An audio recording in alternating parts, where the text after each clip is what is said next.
Aloha chicos, seguimos trabajando nuestra primera unidad y en esta parte nos vamos a centrar en la Hispania romana y luego en el reino visigodo. Dentro de la Hispania romana vamos a ver tres apartados: la conquista romana, la romanización de la sociedad hispano-romana y la crisis del imperio. En cuanto a la conquista romana, debemos partir comentando que esta conquista fue el proceso de dominio y control militar del territorio de la península ibérica por parte de Roma. Este proceso no se hizo de un día para otro. Fue un proceso bastante dilatado en el tiempo. Estamos hablando de un periodo desde el 218 al 19 a.C. Y cuando termina este proceso, también se termina con la total integración y la asimilación del territorio hispánico en el Imperio Romano. La llegada de los romanos a la península se produce dentro del escenario general de la Segunda Guerra Púnica. En este conflicto se enfrentaban en el Mediterráneo Roma y Cartago. Lo podemos observar aquí en el mapa. Un general cartaginés, Amílcar Barca, comprendió que para vencer a los romanos era preciso organizar un poderoso ejército. Y para organizar ese ejército descubrió que la península era rica en metales y en guerreros, y donde ya en Cartago poseía colonia. Entonces, esta situación le ofrecía medios necesarios y también le ofrecía una buena ubicación en el Mediterráneo. Entonces, en el 238 a.C., los cartagineses desembarcan en Gadir, lo que es hoy Cádiz, y en pocos años consiguen dominar todos los pueblos del sur y sudeste, donde ahí fundan lo que conocemos como Cartagena, y en aquel momento se denominaba Cartago Nova. Ya en el 220 a.C., unos años más tarde, Aníbal fue elegido el jefe del ejército púnico. Y entonces en este momento es cuando se idea la conquista de Roma desde la península ibérica. Entonces se organizó atravesar los Pirineos y los Alpes para poder llegar a Roma. En este avance atacan la ciudad de Sagunto, que era aliada de Roma, y aquí sus habitantes fueron casi exterminados por parte de los púnicos. Ante esta situación, como represalia y también con el fin de impedir el paso de Aníbal hacia Italia, los romanos envían a la península dos ejércitos que desembocan en Ampuria en el 218 a.C. y este es el inicio de la conquista romana de la península ibérica. En este mapa podemos observar tanto la ruta de Aníbal, la ruta de Asdrúbal y también podemos observar las ofensivas romanas. La sumisión a los romanos por parte de todos los pueblos indígenas de la península ibérica, estamos hablando de los íberos, los celtas y los celtíberos, duró aproximadamente unos 200 años. Este largo proceso de conquista se realizó en diversas etapas, pero también fueron interrumpidas por periodos de calma, de inactividad bélica. Vamos a ver esas fases. La primera fase de la conquista la denominamos el Tratado del Ebro y fíjense, va desde el 218 al 197 a.C. Pues como hemos comentado antes, pues para frenar el avance cartaginés, los romanos desembarcan en Ampuria, aquí lo podemos observar, y luchan durante 12 años contra los cartagineses. Hacia el 206 a.C. logran dominar toda la costa mediterránea y así expulsan a sus enemigos de la península. ¿Vale? Primera fase. Han conseguido expulsar a toda esta gente. En la segunda fase de la conquista, ya estamos hablando desde el 197 al 133 a.C., ocurre el sitio de Numancia, lo vamos a explicar. En esta segunda etapa se intentó conquistar la meseta y aquí sufrieron una feroz resistencia de los pueblos indígenas. La rebelión de los lusitanos y también el asedio de Numancia fueron dos episodios relevantes de la resistencia a la ocupación romana. Un caudillo lusitano llamado Viriato, que por cierto hay una serie, no sé si está en Netflix o en HBO, creo que es en Netflix, muy interesante sobre este guerrero, pues un caudillo lusitano se rebeló contra el poder de Roma e inició así una guerra de guerrillas para ir desgastando al enemigo. En el año 138 a.C. fue asesinado por sus propios oficiales que habían pactado la rendición con Roma a cambio de tierras y privilegios. Para someter a Numancia, por otra parte, en el 134 a.C., el ejército romano rodeó la ciudad con 7 campamentos y tras resistir 8 meses de asedio, La ciudad se rindió agotada por el hambre y por las dificultades. Aunque fueron derrotados, sí tenemos que valorar qué pueblos tan guerreros y tan feroces ocupaban la península ibérica que no se achicaron ante un imperio romano. En esta etapa también se realizó la conquista de las Islas Baleares. Estamos hablando el 123 a.C. De esta forma se puso fin a la piratería que había en las costas insulares por el comercio marítimo romano. Y por último, esa última fase la denominamos las guerras cántabras y data del 29 al 19 a.C. Si se dan cuenta, entre la segunda y la tercera fase sí hay un periodo de calma. Para completar la dominación de la península, el emperador Augusto lleva a cabo las guerras cántabras. Nos vamos hacia el norte de la península ibérica. Estas guerras cántabras fueron las que consiguieron dominar a los cántabros y a los astures. Finalizada la conquista de toda la península ibérica, sus habitantes al final quedaron integrados durante 5 siglos en el poderoso Imperio Romano.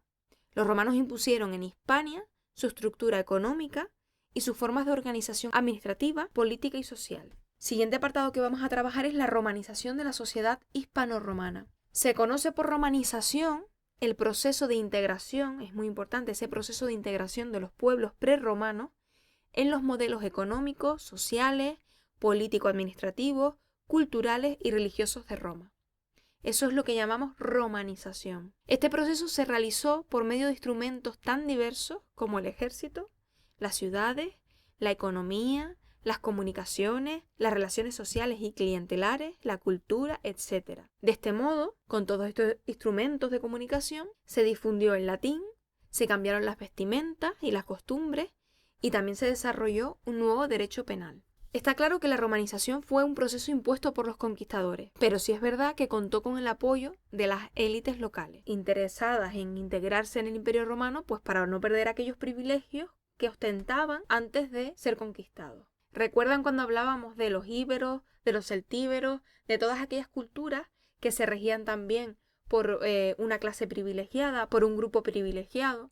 Bueno, pues son estos personajes los que intentan congraciarse con el Imperio Romano y ayudan a esta romanización. Aquí puedes ver un vídeo sobre la ciudad hispano-romana. En cuanto a la economía hispano-romana, tenemos que decir que la Hispania romana registró un importante desarrollo económico que solamente se frenó a partir del siglo III después de Cristo. Los romanos lograron la racionalización y la coordinación del sistema productivo e introdujeron mejoras técnicas en los sistemas de explotación agropecuaria y minera. Además, la inclusión de la economía peninsular en los circuitos comerciales que ya tenía el Imperio Romano supuso un gran impulso tanto para el comercio de Hispania como para la producción de muchísimas mercancías que se exportaban a otros lugares del amplio mercado romano. Aquí podemos ver en este mapa todo lo que se trabajaba a través del Imperio Romano. La economía romana era esclavista. Gran parte de las actividades productivas y de los servicios dependían del trabajo de los esclavos. Por eso funcionaba tan bien. Y en su mayoría, esos esclavos eran procedentes de pueblos conquistados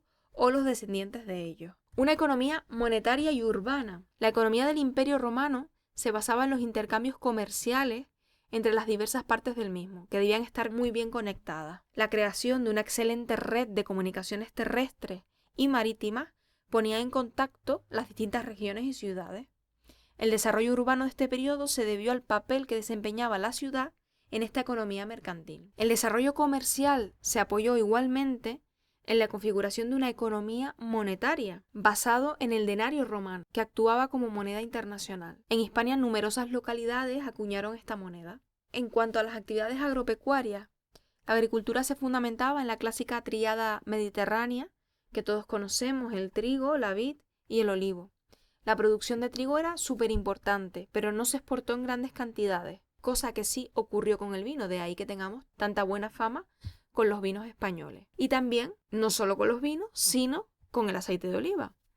La producción ganadera era variada, pero sobre todo destacaba el ganado ovino. Los romanos también introdujeron innovaciones técnicas, como el barbecho y el regadío. La forma de explotación agropecuaria más frecuente era la villa, y se trataba de una gran explotación latifundista dedicada a la producción para la exportación y también empleaba esclavos. Lo que nosotros conocemos hoy como villa tiene su origen en este concepto. La pesca fue igualmente destacable. Derivada de ella aparecieron otras actividades como la elaboración de salazones, la producción de sal, la preparación de la salsa denominada garum. Por otra parte, tendríamos las actividades mineras.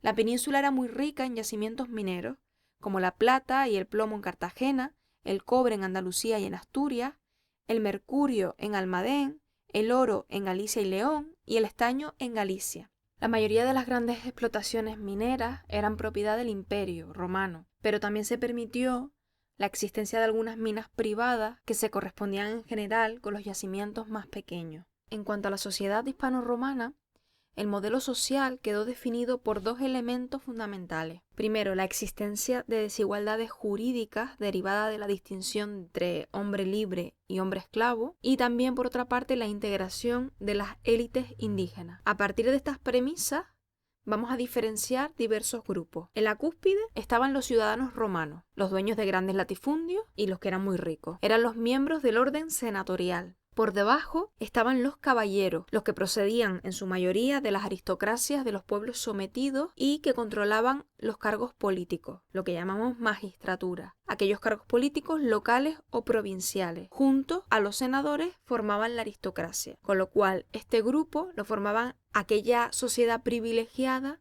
de los pueblos indígenas. El grupo más bajo de los hombres libres era la plebe, formada por pequeños propietarios agrícolas, artesanos, trabajadores libres, etc. Y por debajo de todos estaban los esclavos, que no tenían derechos ni eran libres. También tenemos que decir que la familia era patriarcal.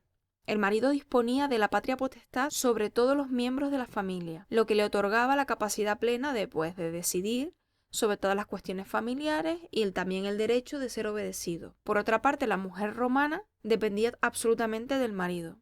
No obstante, gozaba de un grado de libertad mayor que otras civilizaciones de la época. Las funciones de la mujer en la familia eran exclusivamente de mantenimiento, es decir, domésticas, mantenimiento de la casa, cuidado de los hijos, etc. Y solo en caso de ausencia del marido era cuando gozaba del poder pleno sobre los miembros de la casa o sobre los miembros de la familia. Eso sí, el divorcio estaba regulado legalmente. La cohesión del territorio. Hispania se estructuró con una sólida base político-administrativa, que se apoyó en una red de ciudades bien comunicadas. En cuanto a la organización administrativa, sabemos que para administrar este territorio tan grande, pues los romanos tuvieron que usar su tradicional criterio de delimitación provincial, que es lo que hoy tenemos en nuestro país. Hispania se dividió en provincias, cada una de ellas dirigida por un gobernador y por un consejo. Había dos tipos de provincias. Estaban las senatoriales, que estaban controladas por el Senado romano, como por ejemplo la Bética, y luego tendríamos las provincias imperiales, que estaban bajo el control directo del emperador, como la Tarraconense o la Lusitania. Su número varió a lo largo de la dominación romana.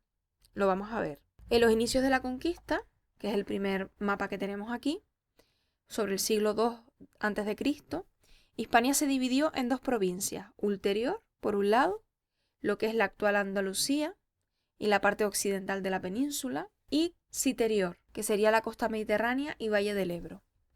Luego, en la época de Augusto, 27 a.C., se crearon tres provincias: la Bética, con capital en Córdoba, lo que se llamaba antes Córdoba; Lusitania, con capital en Augusta Emerita, después conocida como Emerita Augusta, lo que conocemos nosotros Mérida; y Tarraconense, con capital en Tarraco, lo que conocemos nosotros como Tarragona. Ya por último, en los siglos III y IV después de Cristo, varió el mapa provincial, lo podemos ver aquí.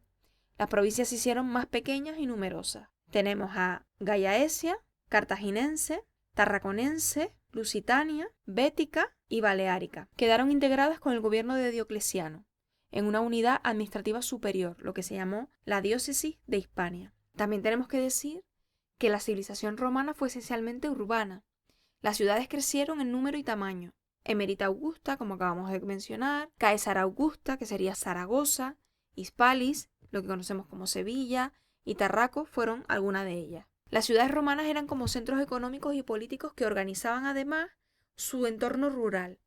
La mayoría ofrecía a sus habitantes una serie de servicios que eran impensables para las sociedades prerromanas. Estamos hablando de acueductos, teatros, foros, termas, etc. Imagínense el avance tan grande que hubo desde que se instaló el Imperio Romano en la península ibérica. Los romanos a su vez también crearon una excelente red viaria basada en las calzadas, y esta red permitía organizar el territorio.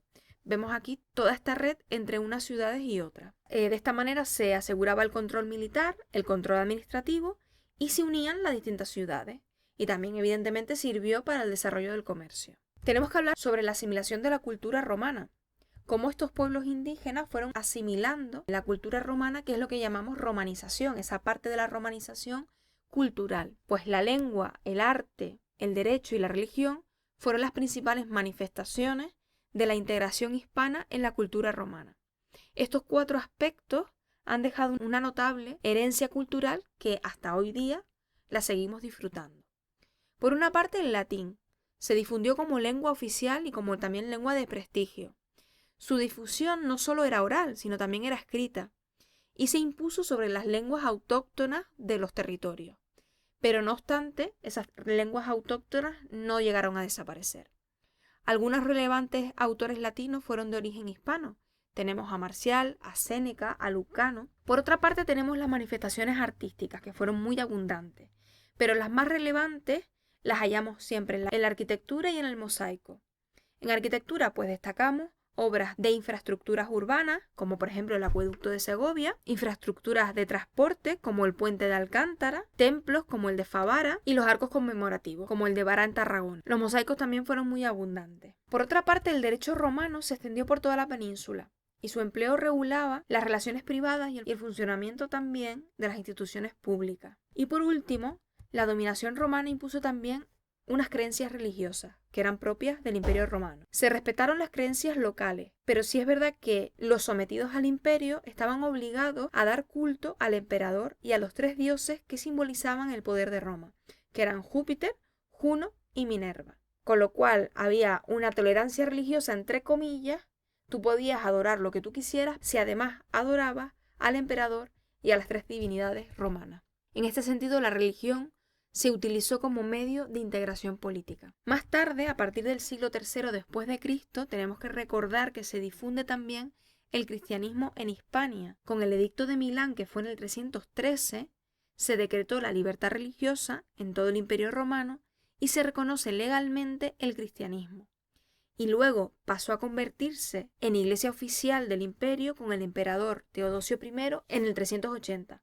Una vez visto los 2 primeros puntos, tenemos este tercer punto que es la crisis del imperio, porque no hay nada que dure toda la vida. Entonces sabemos que a partir del 3er siglo después de Cristo, el imperio romano comienza a padecer un montón de problemas que van a marcar el inicio de su decadencia. La crisis fue consecuencia de una serie de procesos económicos, políticos y militares que fueron debilitando poco a poco las instituciones de todo el imperio. Vamos a ver esos procesos.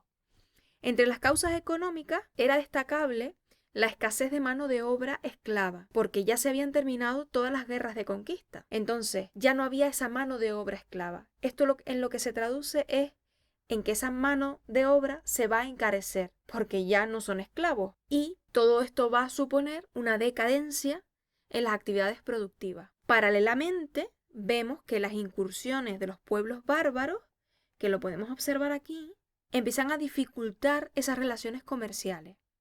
Entonces las ciudades se empiezan a resentir y empiezan a despoblarse. La gente se empieza a ir a las zonas rurales por la inseguridad con la que vivían en las ciudades. Luego, entre las causas políticas y militares, tenemos que resaltar la inestabilidad del poder imperial y la incapacidad del ejército para contener todos aquellos asaltos de los pueblos bárbaros. Las provincias tuvieron que enfrentarse solas a los ataques exteriores. Ya no tenían esos ejércitos romanos que los ayudaban. Entonces tuvieron que enfrentarse a los ataques exteriores, también a las guerras civiles entre ellos y a la crisis económica. Los pueblos vecinos del imperio aprovecharon esta situación y comenzaron a penetrar en todos esos territorios. Por eso llegamos al último apartado, que es el reino visigodo. Los pueblos vecinos del imperio romano aprovechan esta debilidad económica y militar que padece a partir más o menos del 3er siglo después de Cristo y comienzan a penetrar en los territorios como acabamos de comentar.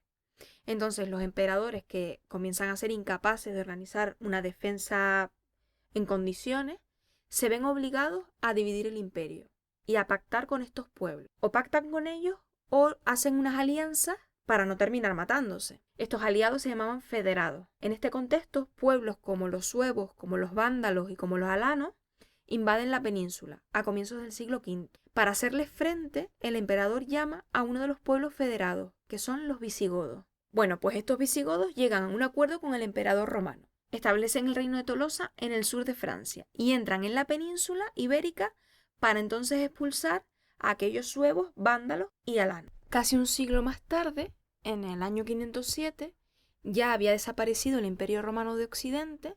Los visigodos, tras ser derrotados por los francos, abandonan totalmente Francia y se asientan definitivamente en la península, donde ahí forman ya un reino independiente cuya capital fue Toledo. En cuanto a la evolución política del reino visigodo y su evolución social, debemos comentar que los visigodos, a pesar de contar con el poder político, sí es verdad que era una minoría social en la península respecto a la población hispano-romana. Con el tiempo se va produciendo un proceso de asimilación por el que los visigodos se fueron mezclando con la nobleza autóctona.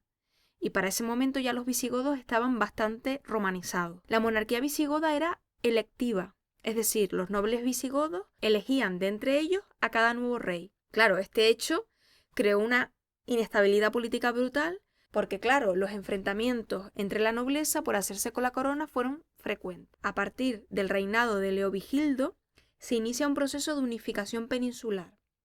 Esto quiere decir que se expulsa a los bizantinos, que estaban en la parte sudeste, se expulsa a los bizantinos y se conquista el reino suevo, por el otro lado. Este rey quiso lograr también una unidad religiosa entre los visigodos. Tenemos que decir que los visigodos eran arrianos. El arrianismo es una herejía católica que proclamaba que Jesús no era Dios. Jesús era un hombre, pero que no poseía esa naturaleza divina que sí el cristianismo en general acepta. Los hispano-romanos eran católicos.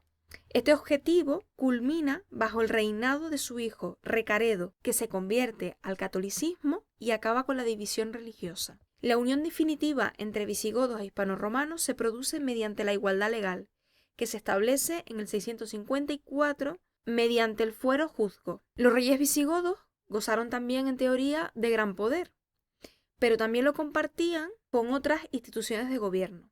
La más importante fue el aula regia, que era como una asamblea consultiva formada por la aristocracia visigoda. A partir de la unificación religiosa con Recaredo, se creó la otra gran institución de gobierno del reino visigodo, que va a ser los concilios de Toledo. Tenemos que recordar que los concilios eran asambleas de los obispos de la Iglesia Católica que tenían capacidad para definir e interpretar la doctrina religiosa. Aunque esta era una institución en esencia religiosa, con el paso del tiempo, los concilios adquirieron un gran peso político y asumieron importantes funciones legislativas. En cuanto a la sociedad, tenemos que comentar que era una sociedad básicamente ruralizada. La crisis final del Imperio Romano, como habíamos comentado, acentuó la ruralización de la sociedad. Las ciudades se hallaban en plena decadencia y la crisis del comercio había fomentado la autosuficiencia, por eso se iban a las zonas rurales.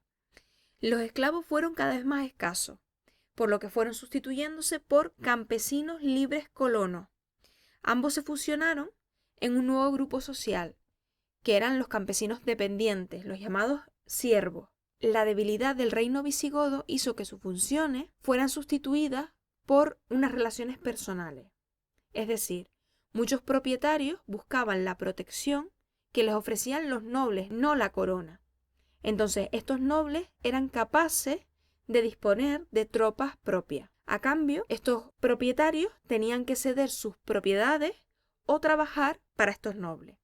Al mismo tiempo, la monarquía solía pagar con tierras los servicios prestados por la nobleza. Entonces, entre una cosa y otra, ¿qué se consiguió? Que la nobleza fuera ganando poder cada vez más. Y con ello se estaba gestando el modelo feudal. Y es de esta forma como acabamos esta unidad, porque es justo en este momento cuando comenzaría la Edad Media en la península ibérica. Pero esto lo veremos en la siguiente unidad. Espero que hayas entendido todo. Recuerda apuntar todas las dudas que tengas para resolverlas en el aula, tomar apuntes y espero que el aprendizaje esté siendo lo más ameno posible. Hasta pronto.